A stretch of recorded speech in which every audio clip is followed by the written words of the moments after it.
Hey everybody, time for another sort of game theory video. If you like the videos, like, sub, silly comment, share, support the channel. If you can, I appreciate it. Thanks. Super Chat, PayPal, Patreon, whatever. If you want to support the channel, I do appreciate it. Thanks.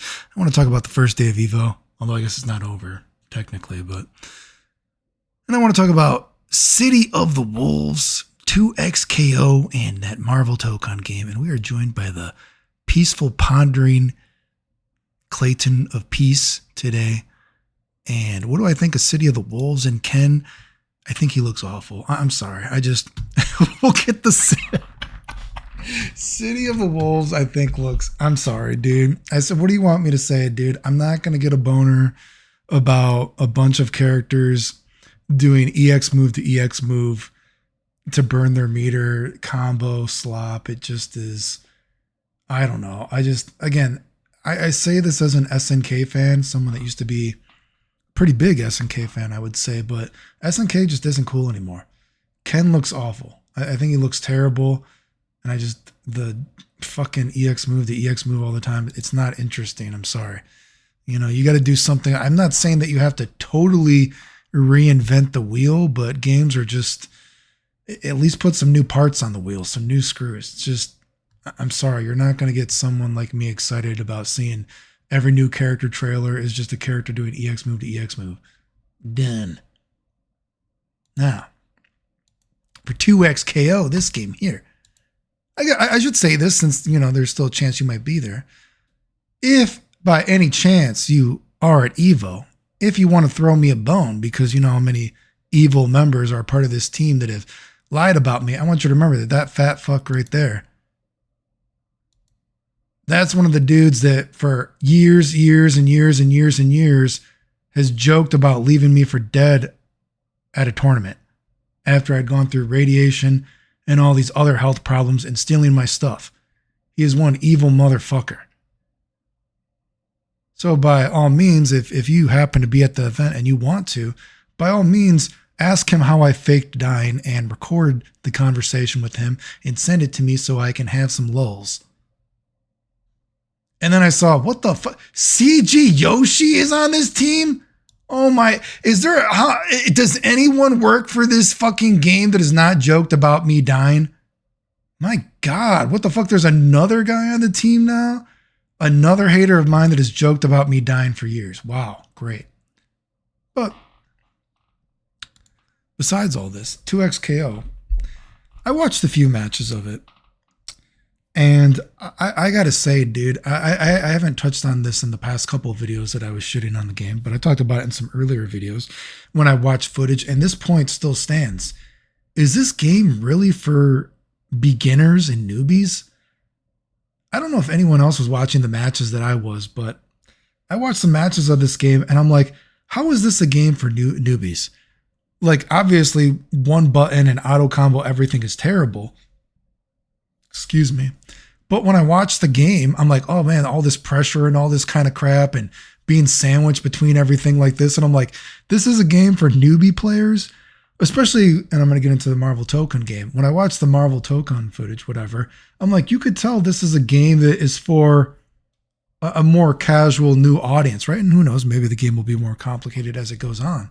But certainly for 2XKO, if part of like the prerequisites for making the game was an easy to understand game, you know what I mean? I feel like the game has lost the plot so many times. And even when I watched that idiot Pat the Flip, I didn't watch all the interview because it is just absolutely, it's like very cringy to the point of being creepy when I see how many people work on this game that I used to help that then went around and talked shit about me and lied about me. And now they are profiting off of it. And obviously their incompetence, we've seen the development of the game. But even at some point, and I should have timestamped it or something, but the Pat the Flip dude, the idiot that he was, he said, he started going on some rant, or I shouldn't say a rant is probably a strong word, excuse me, but he started discussing about how every day the game is still changing and they aren't sure what they want to do with the game, which I just had to shake my head. But he also started going into this spiel about how he is constantly having to teach other members of the team how the game works. almost 10 years into development. Oh, I know someone's gonna be like, no, it's only actually 5 years, Clayton. The 5 years before that, it was called Rising Thunder, so it doesn't count. Okay. How the fuck can you have people on your own team, if I'm to believe what you say, every single day for development of 10 years come to you and they say that we don't understand how to play the game? What do we do? Do you get what I'm getting at? Now, I'm sure it's an exaggeration, or although maybe it's not, because I don't trust I don't think the game has ever had a clear vision, right? But, you know, I'll take with a grain of salt that it has literally not been every single day. But you would assume it must be very frequent that your game must have some problems if the own people on your team come to you, quotation marks, every single day and ask you how to play because they don't get it and it's confusing them again. That's pretty fucking bad, dude. Again, I would assume he was exaggerating when he said that. But when I think about this game as a game for beginners and your own people that are on making the game don't know how to play it, apparently according to you, because you keep changing it every single day and they have to come to you. I don't know. I would say that's not a good sign, but I mean, looking at the game again, I just don't see the new perspective on fighting games. I'm sorry. For a game supposedly having the greatest minds in fighting game history, which now they have dialed it back on, and now they're like, oh, we're all newbies. That's why it's taking so long. Okay. My God. Can you, we're holding you to your own standards. You just jacked yourself off, right? Like imagine a date. Imagine you're dating a girl and how many times, like, you know, the girl's like, oh, I can only date somebody that's so high. And the guy says he's 6 foot and he's actually like 5'5" or something. I don't know. It just is. And again, I just think that, you know, when you're watching it, the game is what it is. I mean, I'm sure some people will enjoy it, but I don't see the new perspective. And when I look at it, I'm certainly not thinking, oh God, newbie players are certainly not going to have any problem getting into this game, memorizing a Beatmania code before they play every fucking match. Fucking DDR. Anyway, next game, as we, you know what, we'll have Ken. He will cry tears of blood. Bloody tears. There's a Castlevania reference for you on the FGC on NBC. You know, looking at the Marvel TOKON game, I'm going to say it again, dude. You know, because of, and I said this in the last video, although that was, again, it was really spur of the moment looking at the game. I still hate the idea that it's everyone has the, I'm going to call it a flow. Everyone has the exact same flow of everyone's first assist is a forward moving projectile, a forward moving assist.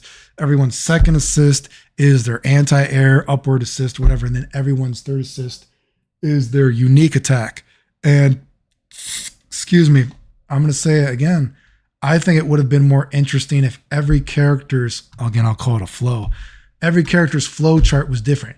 Maybe one character, their first, if they're your first assist, they always are your, you know, forward attack. But maybe their second assist, if they're in the second slot, they're the unique attack, right? Oh, but if they're third there, maybe the next character, their first move is the unique attack. Then their next move is this. Then their next move is this. Maybe the next character, his is up. Then it's forward. Then it's unique. I just think it would have added a different kind of team dynamic to it instead of everyone being the exact same position. You know, every position you always do the exact same thing. I just think it would have been a little bit more interesting. Or you could have done something like, imagine before the match, you look at the stage and, you know, what is the stage? The stage is like New York or something. Is it New York? I don't know. Let's say this is my version of New York. It's a bunch of cities in the background. Fantastic art. Thank you. Well, thank you very much, Pikachu. You're welcome, Bob. Where are the lights, Bob? Put on the lights. All right. I get scared when there's no lights, Bob. I'm afraid of the dark. Okay, there's the lights, Pikachu. Thank you, Bob. I was getting scared. So we got the lights in the New York background, whatever. I think it would have been interesting, like imagine, and I know this sounds kind of goofy, but whatever, roll with me here, just for something different. Each stage has a wall, right? And you start off in the middle stage and you got your partner with you. Well, maybe depending on if you break the second wall, you get this partner. If you break the third wall, you get this partner. So before each round, after you pick your team, you got to put, do I want this character on the left side or this character on the right side, right? I just think it might have been goofy. You know, oh, hey, oh my God, it's like a real battle. I'm about to fight my arch nemesis, this guy right here. Oh, but my partners, they're on this part of the stage. Hopefully, so that means I want to break this side before the other side. But there's no guarantee that you might break that side, right? So I don't know, maybe for each match, kind of like, think of even like City of the Wolves, right? You put your top in a certain place, right? Well, in this game, you put your partner in a certain area, right? I don't know, kind of weird, but again, you got to think from my perspective, dude, as someone that doesn't really play games anymore for many, many, many, many years, you know what I mean? I need to see something new. Again, I'm not saying you have to reinvent the wheel, but I need some new pieces on the wheel to make it interesting, to like keep me, you know, interested, right? You know, I guess I should have put that there. You didn't see me put in those different things for the flow chart. I don't know. Again, the wall stuff too. It just is. I don't know. I hope that we see that there's actually a meta for maybe I don't want to break the wall because, say, an example, maybe, and again, I haven't seen this in videos, but imagine each attack has 3 levels. You got the little attack, the big attack, and then you got your EX attack, right? Well, maybe for certain attacks, let's say, I don't know. And again, I'm just kind of like theorizing here, just something that might make the game more interesting to me. Maybe your little attack just knocks the guy down. Maybe this middle attack, it bounces the guy off the wall so you can combo. But maybe the EX attack, it actually breaks the wall. And so then you could actually have a meta there where you're like, oh, fuck, I'm comboing this guy in the corner. And you're like, well, you know what? Do I waste EX bar? But then I'm going to reset the match to neutral, but I'll be able to have my partner. And having an extra partner for an assist is good. Or do I do the hard version of the attack because then it bounces the guy off the wall, I can hit the guy a few more times, and then I get some Oki or some shit like that. Again, I need to see like new perspectives being brought to games. Those are the things I kind of want to see. But something else I noticed from the footage, I don't know if anyone else did, is seemingly the tech buffer in the game, or hit stun deterioration. I hate calling it that, but the tech buffer in the game is very quickly. But if you notice something strange in the videos, every time you call an assist, the tech buffer actually goes back and resets. You should watch this if you didn't notice. Also, even more curious about this is when you call an assist, even if the assist misses the guy, the tech buffer starts to reset. So I wonder if there might be some kind of weird combos of where you actually try to miss your assist hitting and then you combo the guy. So that could be like, oh shit, I'm doing this combo here. Well, now I want to use this assist that goes up because this guy is going to be getting hit forward. And so that assist miss, now the tech buffer starts to reset and I start to combo the guy here. I would like to see people try stuff like that before EVO is over because, well, I guess I've already seen it, so I know that it works, but I would like to see how far you can push it, right? Another example I saw is when you tag in the guy or whatever, the tech buffer also starts to reset. So here's a combo thing that somebody should try. Start to combo the guy, blah, blah, blah, blah, blah, right? Call an assist. Your tech buffer starts to go back, right? Now do a long hitting attack with your character that is still in. Say it's a laser beam. Bzzz. So the tech buffer already started to reset because you called your assist. Now hold down the assist button because I've seen that just tagging in like that resets the tech buffer. So then while your original point character's move is now hitting, now a character comes in and the tech buffer reset again. So combo the guy again.